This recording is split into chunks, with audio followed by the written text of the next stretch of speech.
Bueno, pues hoy es 6 de mayo del 2026. Hoy sabemos que es el día 126. ¿Correcto, Carlita? Muy bien. Así es, 126. Quedan Ok, 240 días del 2026. exacto. Y seguimos en la semana 18. Sí, Semana 19. Nos quedan 34 semanas del 2026. perfecto.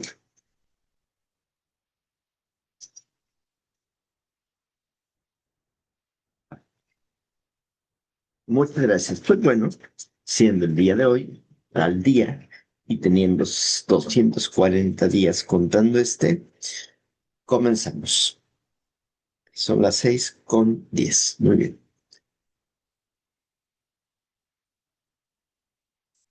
Y empiezo a leer un poquito antes. Dice, ¿qué motivó el ETS a ir más allá de los test estandarizados? Willingham y otros científicos del ETS sabían mejor que nadie que las notas del instituto y las del SAT predecían medianamente el éxito alcanzado más tarde en la vida. Ocurre a menudo que dos jóvenes con las mismas notas y la misma puntuación del SAT acaban rindiendo a niveles muy distintos en el futuro. La sencilla pregunta que Willingham se propuso responder era, ¿qué otras cualidades personales son importantes? Para averiguarlo, el equipo de Willingham hizo un seguimiento a varios miles de estudiantes durante 5 años, empezando por el último curso del instituto. Qué difícil han de ser estos ejercicios, ¿no? Miles de estudiantes, ¿cómo haces el seguimiento? Pues al principio del estudio, reunieron las solicitudes para entrar en la universidad de los cuestionarios, las redacciones, las entrevistas y el expediente escolar de cada estudiante.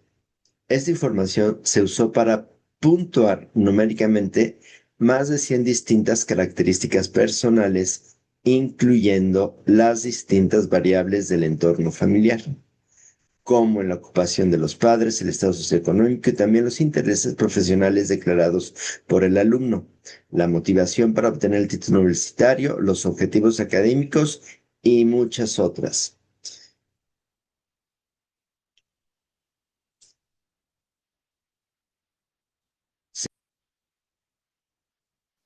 Se quedaron sin una partecita. Mientras los estudiantes, más abajo sigue la lectura, mientras los estudiantes estudiaban en la universidad, el equipo de Willingham dividió las medidas objetivas del éxito en tres amplias categorías. La primera era, ¿sobresalía el estudiante académicamente? La segunda, ¿demostraba como joven adulto tener dotes para el liderazgo? Y la tercera, ¿hasta qué punto esos jóvenes de ambos sexos destacarían en ciencias, tecnología, artes, deporte, escritura, oratoria, el mundo empresarial o el servicio a la comunidad?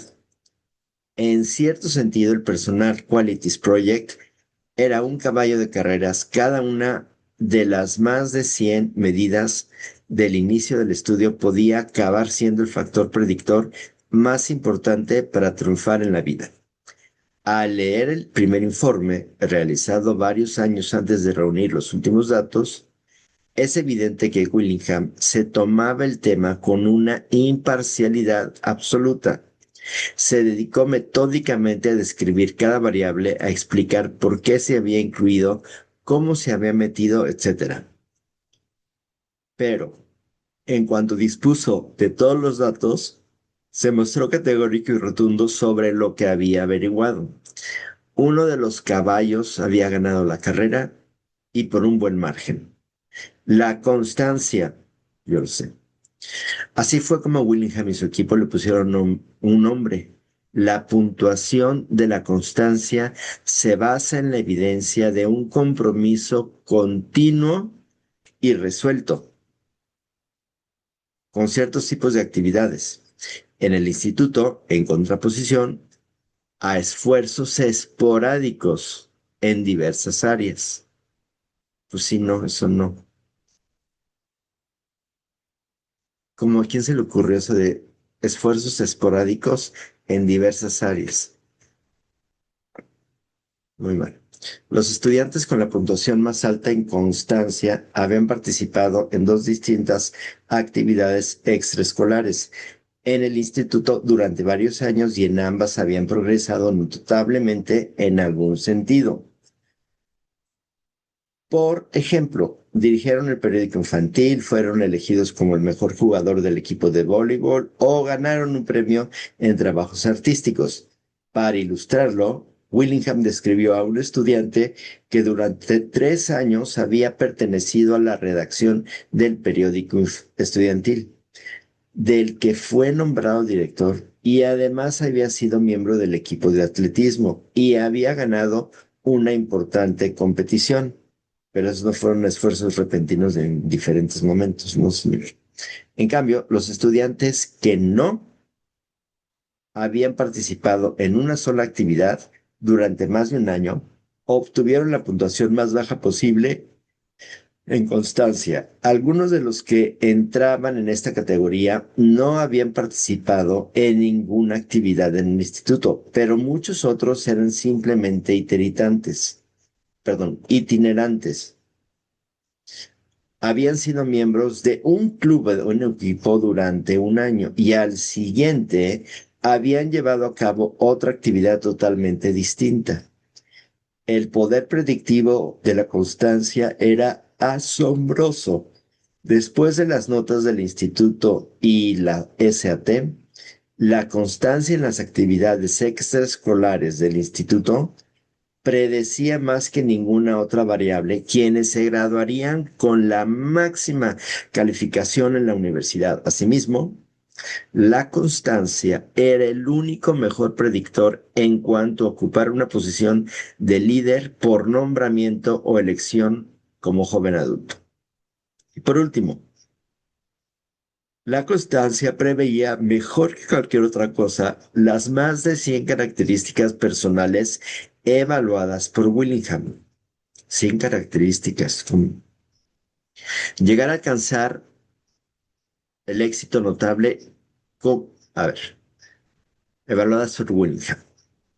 Llegar a alcanzar un éxito notable como joven adulto en cualquier campo, desde las artes y la escritura hasta el mundo empresarial y el servicio a la comunidad. Buenos días, Nico y a Lupita. Lo más curioso es que no importaban las actividades en especial a las que se hubieran dedicado en el instituto, ya fuera tenis, el consejo estudiantil o el equipo de debate.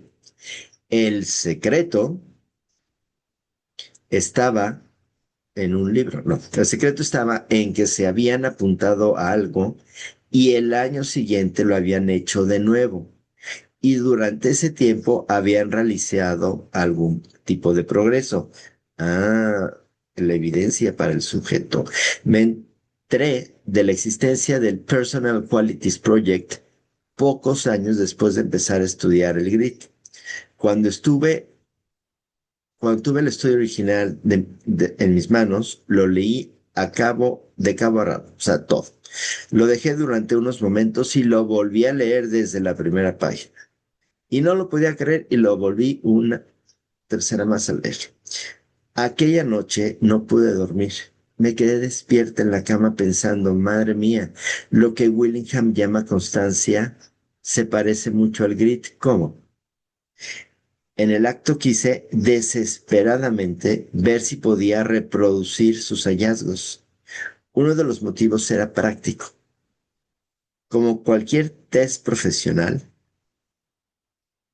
la escuela del grit se puede falsear, la escala, perdón, del grit se puede falsear de manera ridículamente fácil.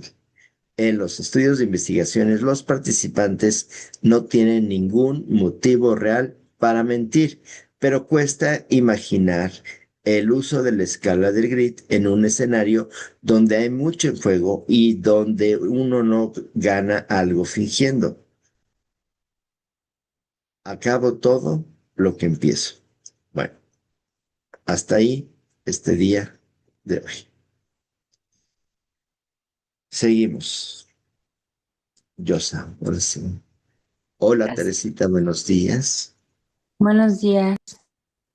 Continúo entonces.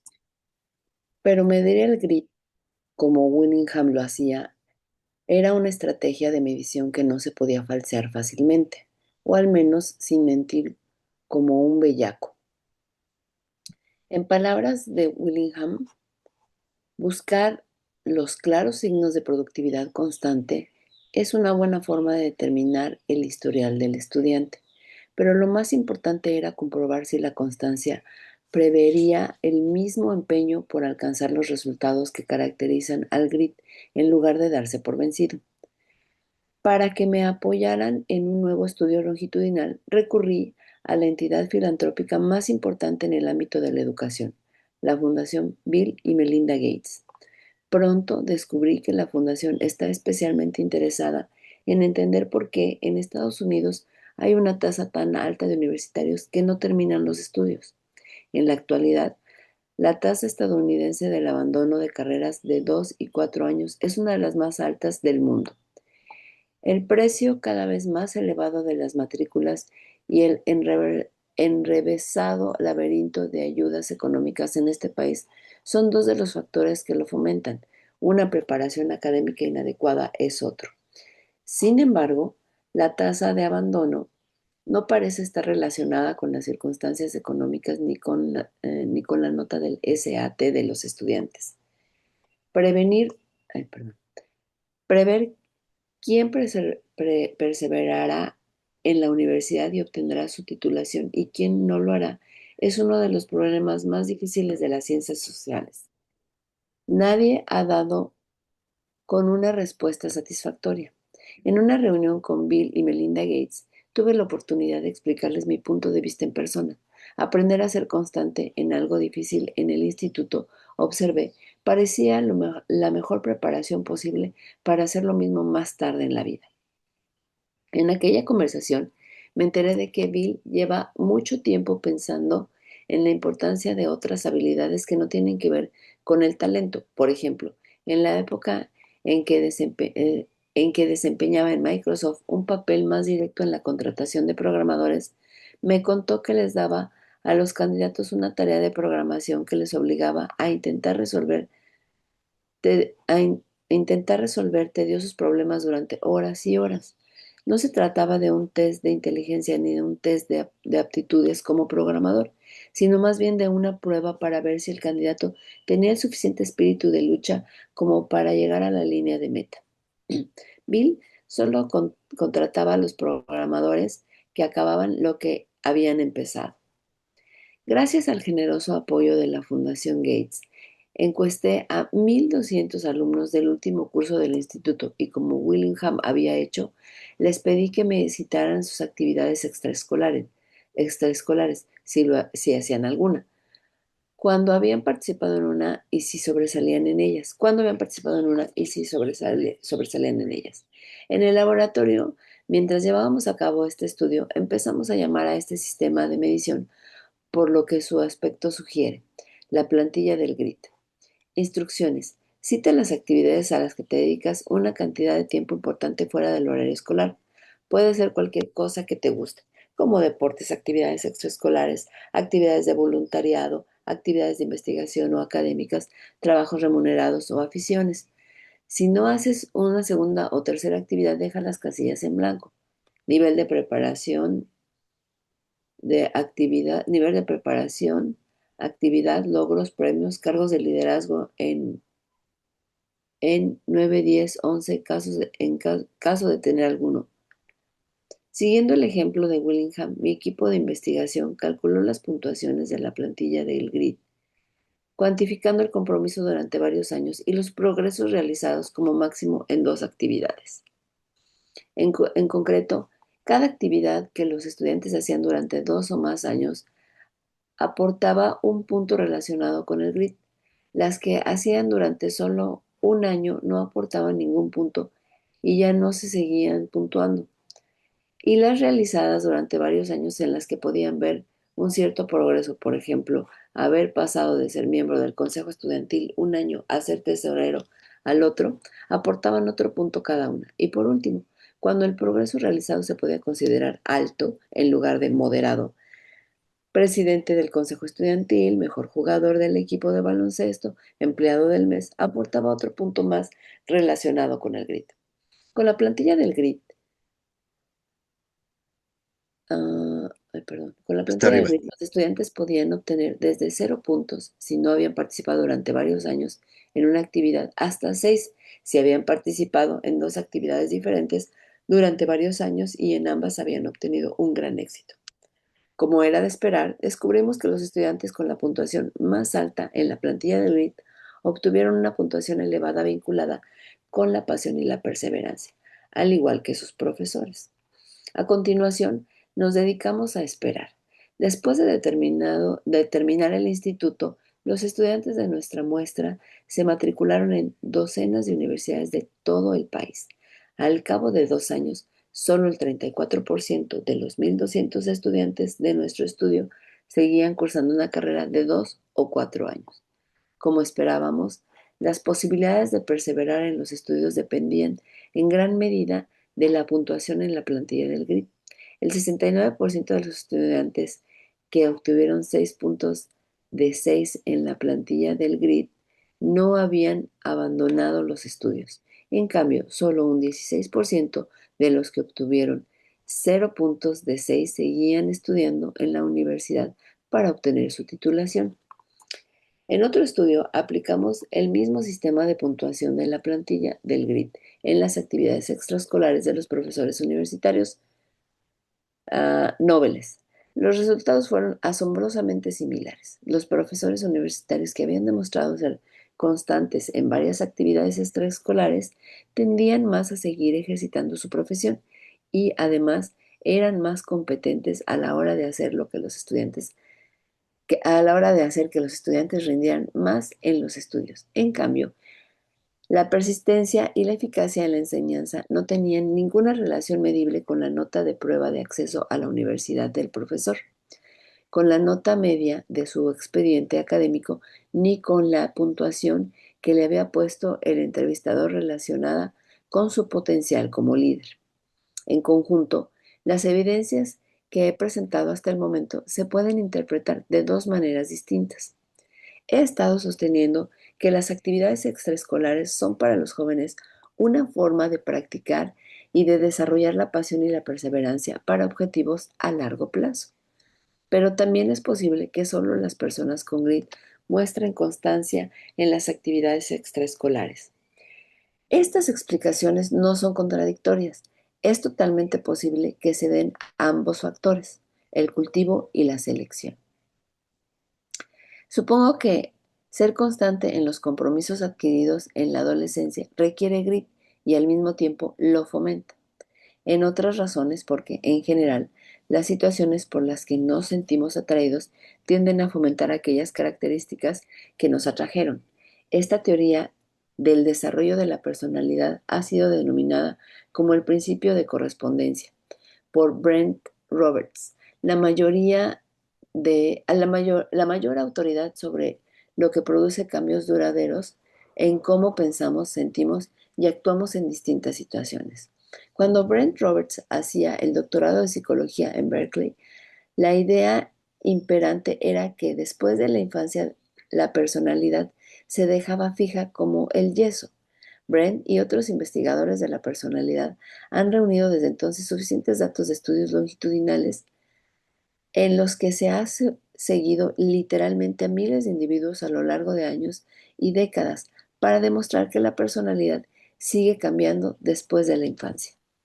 Brent y otros investigadores de la personalidad han descubierto que el proceso fundamental en el desarrollo de la personalidad conlleva situaciones y rasgos de personalidad que se atraen recíprocamente.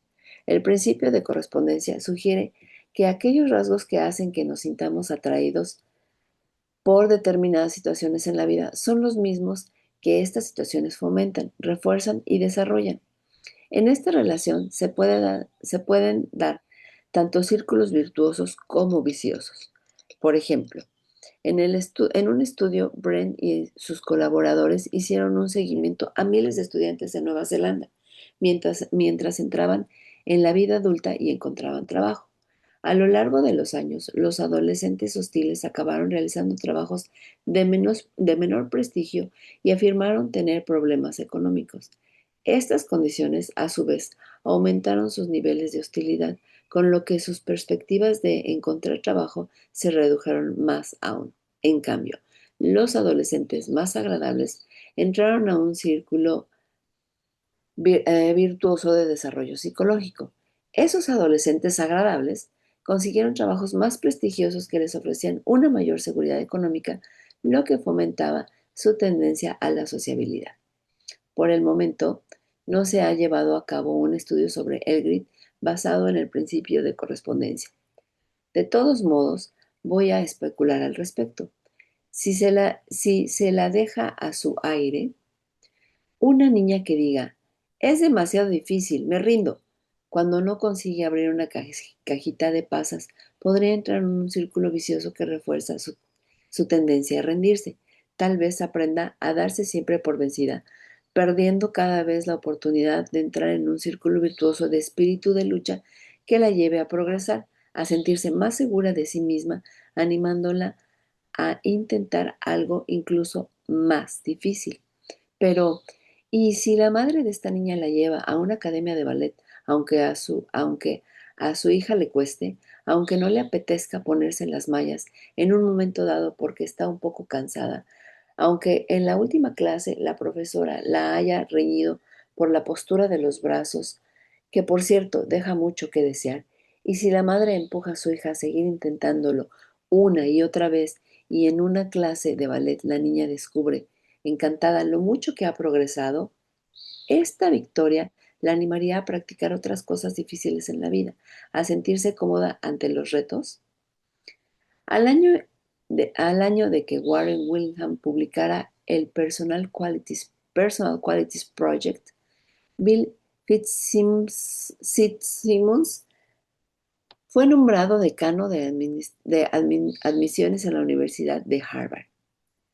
2 años más tarde, cuando solicité matricularme en Harvard, fue Bill quien leyó mi solicitud. Lo sé, porque mientras estudiaba en esta universidad, participé como voluntaria con Bill en un proyecto para la comunidad. Oh, pero si tengo ante mí a Doña Espíritu Escolar, exclamó cuando nos presentaron, y luego me recordó con una exactitud portentosa las diversas actividades que yo había hecho en el instituto. Hasta aquí. Ay. Bueno, nos quedamos en la página 260.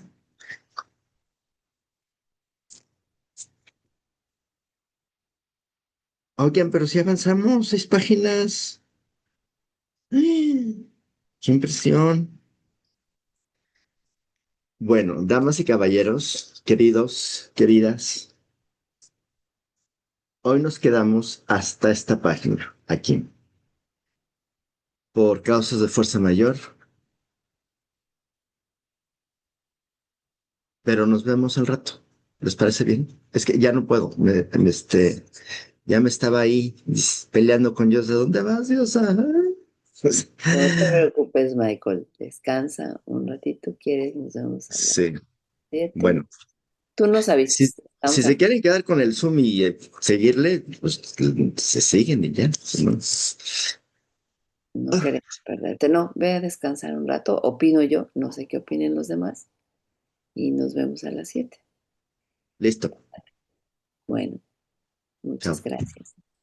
Gracias, Michael. Nos vemos a las Nos 7. vemos a las 7. Sale, bye. Yes, bye.